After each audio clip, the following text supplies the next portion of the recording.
नमस्कार। स्वावलंबनम। कृष्णमूर्ति श्रीकंठस्य मित्रे आस्ताम। कृष्णमूर्ति और श्रीकंठ दोनों मित्र थे। श्रीकंठस्य पिता समृद्ध आसीत्। श्रीकंठ के पिता अमीर थे। अतः तस्य भवने सर्वविधानि सुख साधनानि आसन्। इसलिए उसके मकान में सब प्रकार की सुविधाएं थी। तस्मिन् विशाले भवने 40 स्तंभाः आसन्। उस विशाल भवन में 42 खंबे थे। तत्र 18 प्रकोष्ठेषु 50 गवाक्षाः। उसके 18 कमरों में 50 खिड़कियां, 44 द्वाराणि च आसन् और 44 दरवाजे थे। परम कृष्णमूर्तेः माता पिता च कृषक दंपति। परंतु कृष्णमूर्ति के माता पिता किसान पति पत्नी थे। तस्य वासगृहम् आडंबर विहीनम सुंदरं च आसीत्।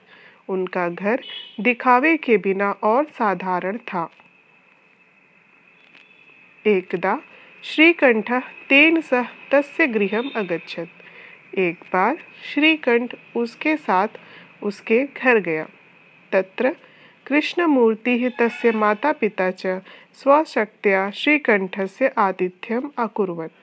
वहाँ कृष्णमूर्ति और उसके माता पिता ने अपनी शक्ति से श्रीकंठ का आदर सत्कार किया। तस्य गृहे कोऽपि कर्मकरः नासीत्। उसके घर में कोई भी नौकर नहीं था। एतत् दृष्ट्वा श्रीकंठः अकथयत्। यह देखकर श्रीकंठ ने कहा, मित्र, अहम भवताम आतिथ्येन संतुष्टो अस्मि। मित्र, मैं आपके अतिथि सत्कार से संतुष्ट हूँ। केवलम एतदेव तथ्यम माम दुःखयति यत् तव गृहे एको अपि भृत्यः नास्ति। केवल यही बात मुझे दुख दे रही है कि तुम्हारे घर में एक भी नौकर नहीं है। येन मम आतिथ्याय भवन्तः कष्टम कुर्वन्ति। जिसके कारण मेरे अतिथि सत्कार के लिए आप सब कष्ट कर रहे हैं। मम गृहे तो बहवः कर्मकराः सन्ति। मेरे घर में तो बहुत से नौकर हैं। तदा स्वावलंबी कृष्णमूर्ति ही अवदत्। तब आत्मनिर्भर कृष्णमूर्ति बोला, मित्र, माम अपि 8 कर्मकराः सन्ति। मित्र, मेरे भी 8 नौकर हैं। ते च 2 पादौ 2 हस्तौ 2 नेत्रे 2 श्रोते इति। और वे हैं 2 पांव, 2 हाथ, 2 आंखें, 2 कान। एते प्रतिक्षणम ममाधीना। ये सदा मेरे अधीन रहते हैं। परंतु तव भृत्याः अहर्निशं कर्माणि कर्तुं न शक्नुवन्ति। परंतु तुम्हारे नौकर रात दिन काम नहीं कर सकते। त्वं तु स्वकार्यार्थं स्वभृत्याधीनः। तुम तो अपने कर्मों के लिए अपने नौकरों के अधीन हो। यदा यदा ते अनुपस्थिताः तदा तदा त्वं कष्टम अनुभवसि। जब जब वे अनुपस्थित होते हैं तब तब तुम कष्ट अनुभव करते हो। स्वावलंबने तु सर्वदा सुखमेव न कदापि कष्टम भवति। आत्मनिर्भरता में तो सदा सुख ही है, कभी कष्ट नहीं होता। अहम मासे मासे ऋतौ ऋतौ च स्वदिनचर्याम अनुकूलयामि।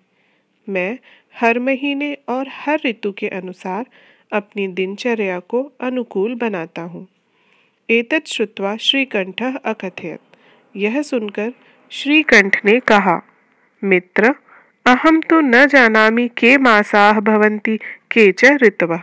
मित्र, मैं तो नहीं जानता कि महीने और ऋतुएं क्या होती हैं।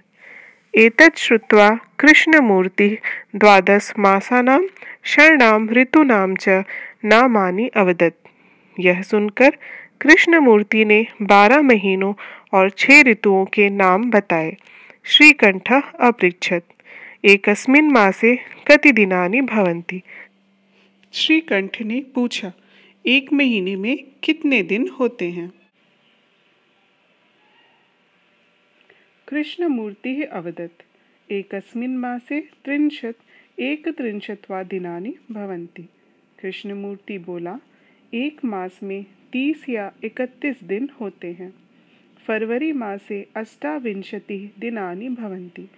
फरवरी के महीने में 28 दिन होते हैं, परंतु तत्र प्रत्येकं चतुर्थे वर्षे दिनानां संख्या 29 भवति। परंतु उसमें हर चौथे साल दिनों की संख्या 29 होती है। श्रीकंठः अवदत्, श्रीकंठ बोला, मित्र, तव वचनानि श्रुत्वा मम मनसि महती प्रसन्नता जाता। मित्र, तुम्हारे वचनों को सुनकर मेरे मन में बहुत प्रसन्नता हुई। अधुना अहमपि स्वकार्याणि स्वयमेव करिष्यामि। अब मैं भी अपना कार्य स्वयं ही करूँगा। धन्यवाद।